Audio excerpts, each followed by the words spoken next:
Okay, so this is where we left our last discussion. So we got this form. We got this form as written on this paper.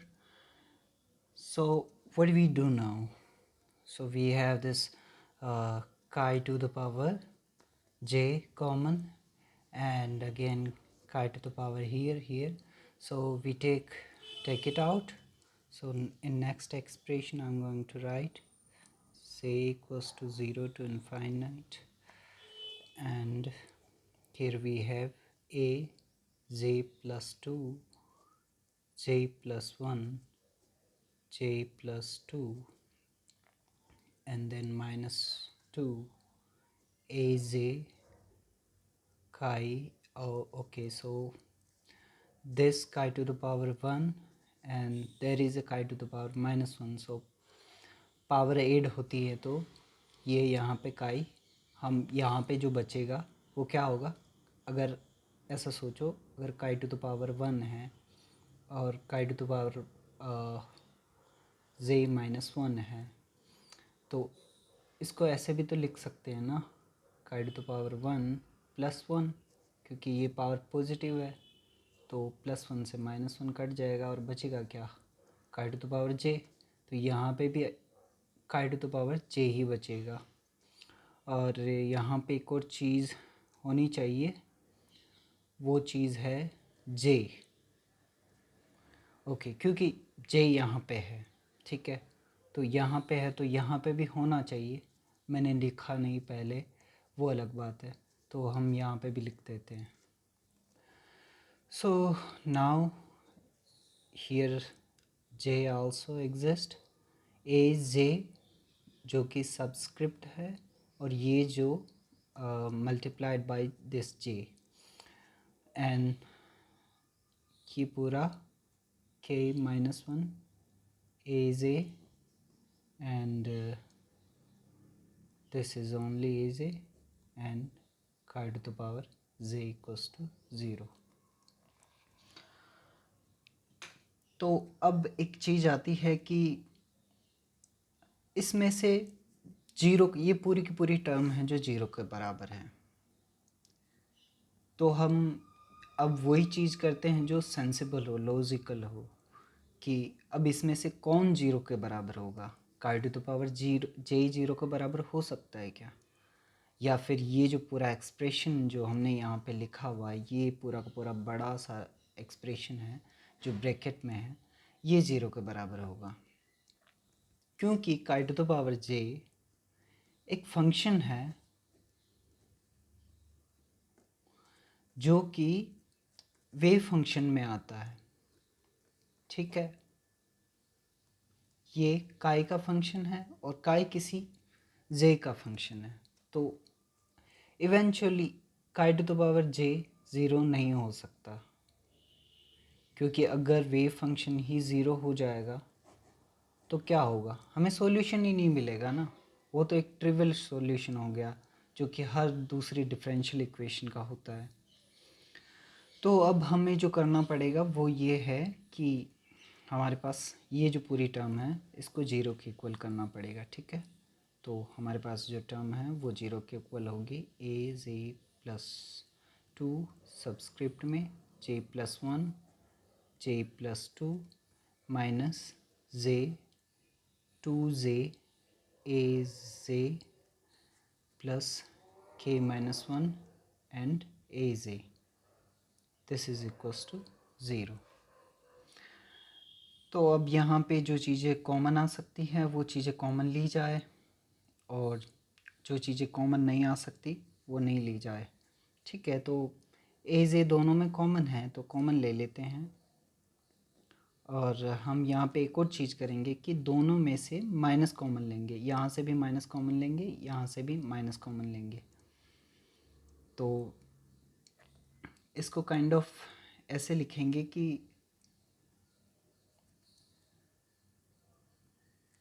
Actually minus common नहीं लेते हैं। चलो पहले ये कर लेते हैं j प्लस 2, और अब यहाँ पे ये प्लस k माइनस 1, ठीक है, माइनस 2j, ये भी ठीक है, और az, ठीक है, इक्वल्स टू 0। ये जो टर्म है इसको आप राइट हैंड साइड में ले आओ और इसको इधर ही रहने दो। az plus 2, j plus 1 and j plus 2, और ये पूरी की पूरी टर्म राइट हैंड साइड में आएगी तो क्या हो जाएगा, माइनस का हो जाएगा ये प्लस, और बाकी ब्रैकेट ऐसे कैसे रहेगा, तो माइनस 2j और az, ठीक है। तो ये जो चीज़ है पूरी की पूरी माइनस को मल्टीप्लाई करेंगे तो क्या होगा, 2j and 2j plus 1 minus k, okay, and az here as it is. So हमें ये इसका एक्सप्रेशन चाहिए, जो कि मैंने पहले बात की थी कि हमारे पास az का अगर एक्सप्रेशन आ गया, किसी भी एक कोरिलेशन आ गया, तो हमारे पास बड़ी एडवांटेज होगी सारी जो h काई का जो सॉल्यूशन है इसको फॉर्म करने में, ठीक है, इस फंक्शन को फॉर्म करने में। तो हमारे पास इधर बचेगा प्लस 1 माइनस k और divided by j plus 1, j plus 2 and this is all other thing. So हमारे पास ये एक्सप्रेशन आ गया। देखो ये बहुत इम्पोर्टेंट एक्सप्रेशन है, इसको बोलते हैं रिकर्जन फॉर्मूला।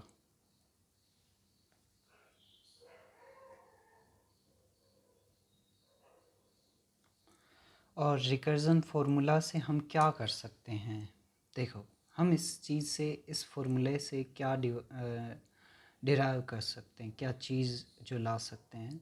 तो मैं इस फार्मूले को वापस इस पेज पे इस साइड में लिख रहा हूँ, ठीक है।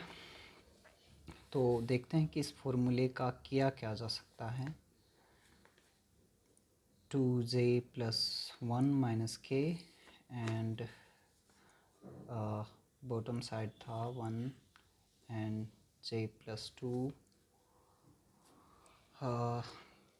We got this, okay. So अगर सपोज करो j इक्वल्स टू 0 लेते हैं आप, ठीक है, j इक्वल्स टू 0 और 1 2 3 4 एंड सो ऑन।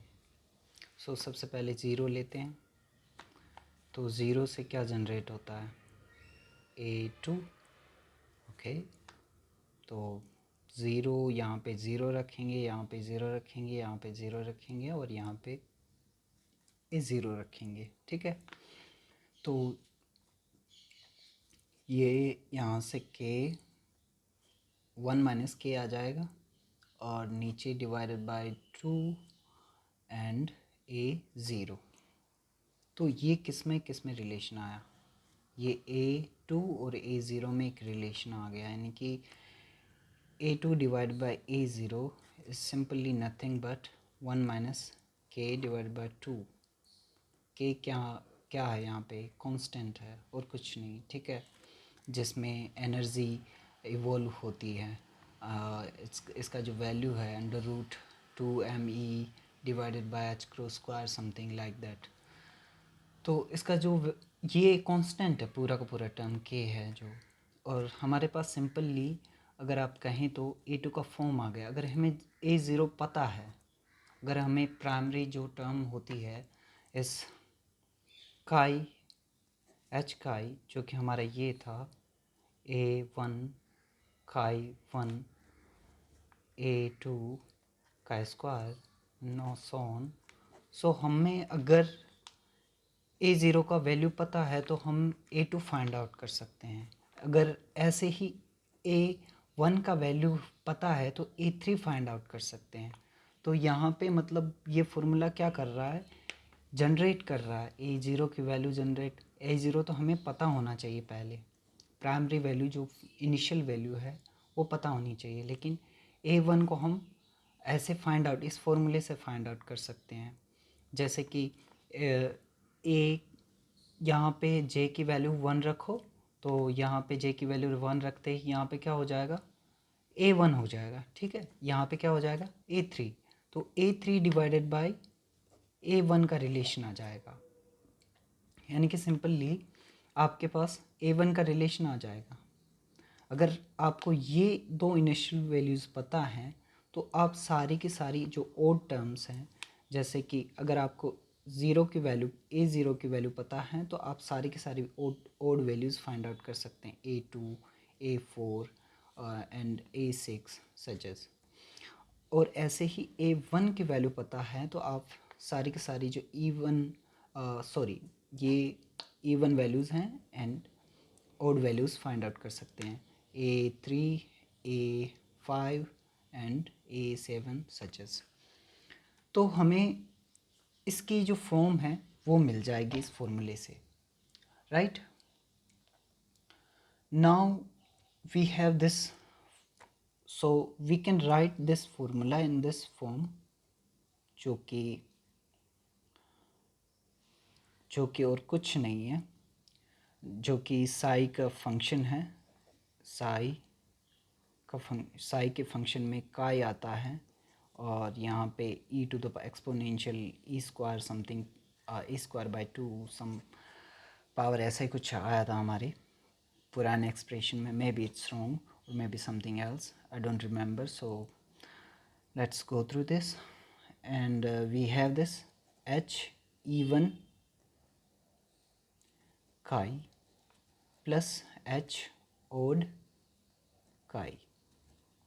कुल मिला के जो ये फंक्शन है, ये हमें साई का जो फंक्शन है, वो जो ओरिजिनल वेव फंक्शन है किसी हार्मोनिक ऑसिलेटर में फंसे हुए पार्टिकल का, वो फाइंड आउट करने में हेल्प कर रहा है। हमें इस फंक्शन की ज़रूरत पड़ेगी, ठीक है। तो इसीलिए हम इसको, तो अब हमारे पास E1 के लिए अलग फंक्शन है और ऑड वैल्यूज़ के लिए हमारे पास अलग सा एक फंक्शन है, ठीक है। तो हमारे पास E1 वाले फंक्शन में इवन वैल्यूज़ वाले कोफिशिएंट इन्वॉल्व होंगे एंड ऑड वैल्यूज़ में ऑड वाले इन्वॉल्व होंगे।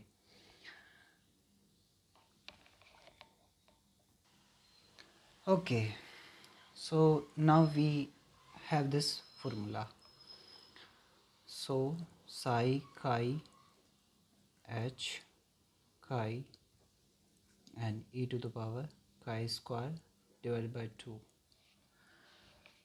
सो ये जो फॉर्मूला है यहाँ पे पुट करने पे हमें साई का फॉर्मूला मिल जाएगा, या साई का जो फॉर्म होगा वो फॉर्म मिल जाएगा। लेकिन यहाँ पे एक प्रॉब्लम है कि जितने सारे सॉल्यूशंस ये जनरेट कर रहा है ना, ये सारे के सारे सॉल्यूशंस फिज़िकली एप्लीकेबल नहीं है या एक्सेप्टेबल नहीं है। वो कैसे, जो इसका ए जे प्लस 2 का जो अप्रोक्सीमेट करते हैं तो जो फॉर्म आता है वो ये है, ओके। सो ये फॉर्म है इसका, और इसे और अप्रोक्सीमेट करते हैं तो इसका form chi square by 2 something like this. तो इसको और अप्रोक्सीमेट करेंगे इसको, दिस इज़ जस्ट मैथमेटिकल। सो ये जो पूरा का पूरा जो सीरीज़ होगा, जैसे कि एक सीरीज़ होता है, सीरीज़ को अप्रोक्सीमेट करते हैं तो उसका जो जैसे कि वैल्यूज़ होते हैं ना, जैसे सीरीज़ में नहीं होता था कि कन्वर्ज कर रही कहीं ना कहीं, कोई सीरीज़ होती थी, जैसे कि कोई भी सीरीज़ होती थी, जैसे कि 1/2, 1/4, 1/6, 1/8। तो ये पूरी की पूरी सीरीज़ है, ये SN है। तो इसको सबको ऐड करेंगे तो किसी न किसी वैल्यू को कन्वर्ट्स करेगी, मतलब इसके जो पूरा सम है वो किसी न किसी कांस्टेंट वैल्यू पे जाके कन्वर्ट्स करेगा, जैसे जैसे हम टर्म्स ऐड करते जाएंगे। तो सिमिलरली जैसे ये पूरा का पूरा जो एक्सप्रेशन है, ये पूरा का पूरा एक्सप्रेशन क्या है, एक टाइप से सीरीज़ ही तो है। तो ये जो वैल्यूज़ हैं J+2, ये कहीं तक, ये बहुत आगे तक जा सकती हैं, ठीक है। तो इसको है ना, ये पूरा का पूरा फंक्शन को हमने अप्रोक्सीमेटली माना है कि ये इस तरीके से आगे बढ़ रहा है, यानी कि ग्राफिकली अगर बात करें तो ग्राफ के तौर पे तो ऐसा समझो, ये पूरा का पूरा जो ग्राफ है ये इस तरीके से आगे बढ़ रहा है, इस तरीके से आगे बढ़ रहा है, ठीक है। जो कि हमने पहले भी देखा था, नॉर्मलाइजेशन जो होता है, ऐसे ग्राफ्स का नॉर्मलाइजेशन होता ही नहीं है, यानी कि स्क्वायर इंटीग्रेबल नहीं होते। अगर स्क्वायर इंटीग्रेबल का मतलब सिंपली है कि जब आप उनके स्क्वायर को इंटीग्रेट करते हैं, इंटीग्रेशन करते हैं, तो उसकी प्रिसाइज वैल्यू होनी चाहिए, लेकिन जब ऐसे ग्राफ्स की बात करें तो इनकी कोई प्रिसाइज वैल्यू नहीं आती, या फिर हम इनको स्क्वायर इंटीग्रेबल बना नहीं सकते। तो ये इनकी जो वैल्यू है इनफाइनाइट हो जाती है जब स्क्वायर इंटीग्रेट करने चाहें। सिंपली इसका जो इस कर्व का जो area under this curve that is infinite, क्योंकि ये जो कर्व है पूरा का पूरा इन्फिनिटी की तरफ जा रहा है, ये कहीं रुकता नहीं, ये पूरा पूरा ऊपर जाते जाता है, ठीक है। तो ये area under this curve is also infinity, ठीक है। तो इसलिए ये स्क्वायर इंटीग्रेबल नहीं है। तो हमको कहीं ना कहीं प्रिसाइजली कहीं ना कहीं रुकना पड़ेगा एक ऐसे पॉइंट पे, एक ऐसी वैल्यू पे j+2 की, जहाँ तक जो हमारा जो साई है वो फिज़िकली एक्सेप्टेबल हो, इनफाइनाइट नहीं हो जाना चाहिए। अगर ज़ीरो हो जाता तो भी प्रॉब्लम है, इनफाइनाइट हो जाता तो भी प्रॉब्लम है। तो हमें एक सर्टेन वैल्यू चाहिए, ऐसा थोड़ा है कि पूरा का पूरा फंक्शन बम्प आउट कर गया, पूरा का पूरा फंक्शन इनफाइनाइट हो गया तो भी चलेगा, नहीं चलेगा ना। तो हमें प्रिसाइज वैल्यू के लिए हम ये चीज़ किए कि इसको पूरी सीरीज़ को अप्रोक्सीमेट किए, and we see it as approximated as e⁻²/2। तो अब ठीक है, इसको तो वो कौन सी वैल्यू है जिस जो फिजिकली एक्सेप्टेबल है एच का आई के, ठीक है। इसके लिए एक शर्त होगी। ओके, सो वो कंडीशन क्या है?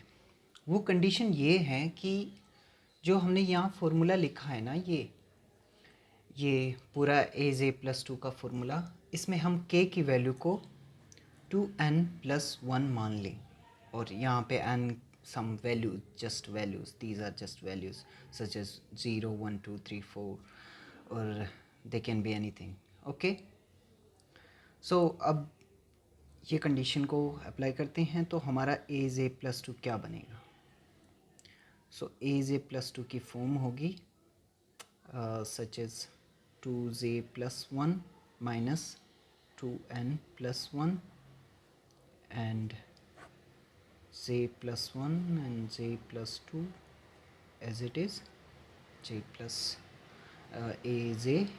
एंड यहाँ से हमें ये पूरा का पूरा माइनस में आ जाएगा, ये पूरा प्लस में ही है, ये माइनस हो जाएगा तो +1 -1 कट हो जाएगा, यहाँ से 2 कॉमन ले लेंगे और हमारे पास जो एक्सप्रेशन फाइनली बचेगा, माइनस भी कॉमन ले लो तो 2n - j and divided by j+1 and j+2, that's it।